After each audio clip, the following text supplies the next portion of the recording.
Greetings, Skill Incarnate bringing you all the latest indie gaming goodness. Welcome back as we look at another indie game.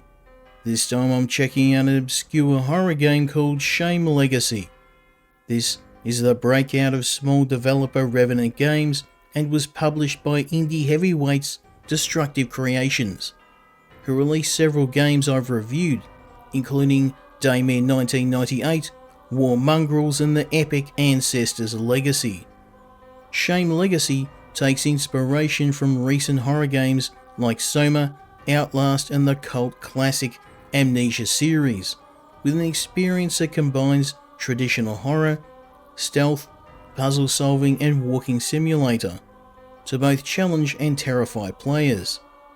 Shame Legacy released a mixed reviews on Steam, with players criticising it for poorly implemented AI, performance issues, a confusing story, and an extremely short length. But I'm a massive fan of Destructive Creations, as well as a recent convert to survival horror, due to reviewing similar games like Scorn, Lust from Beyond, and 38mm. So I decided to take a look at Shame Legacy to see how it measures up in the survival horror market. Shame Legacy takes place in the 19th century and tells the story of William, a young man waking up in a mysterious village with a severe case of amnesia. With no idea of his location and his family missing, William decides to seek help in a nearby village, but it's controlled by a murderous cult, with its members under orders to hunt down and kill William. The game's opening does a fantastic job of creating an atmosphere and sets the tone for the rest of the game. The player will need to guide William through the village, carefully avoiding the cultists, using the game's stealth system to sneak around, avoiding traps and hazards that draw the cult's attention, and using the environment to remain out of sight. The story is revealed through notes and journals that you can find scattered throughout the village, along with several flashbacks to William's past, offering clues to the history of the cult and their connection to William and his family. In addition to the cult, you'll also play a deadly game of cat and mouse with an unstoppable demonic being, relentlessly hunting William. The other half of the game is the puzzle solving, which was my favourite area. The puzzles were all varied and well designed, presenting just the right amount of challenge, and I never found myself spending more than a few minutes completing each one. While I did enjoy completing Shame Legacy's campaign, unfortunately it suffers from quite a few issues. Firstly, the enemy AI is extremely inconsistent. The cult pathing is quite poor, with them randomly changing direction and sometimes spotting me even when hidden.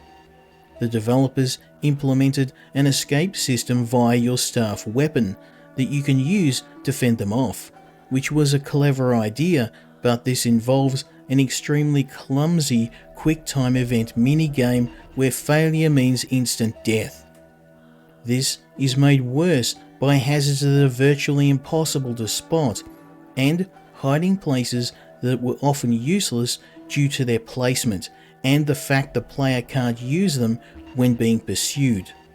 The game's mandatory chase sequences contain hazards and dead ends, and often I found myself brute forcing these sections of the game until I reached a save point.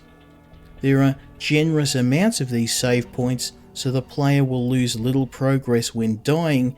However, this has some of the longest loading times I've ever seen in a console game, along with some performance issues such as frequent slowdowns during the chase sequences or when entering a new area. However, the biggest issue for me was the game length.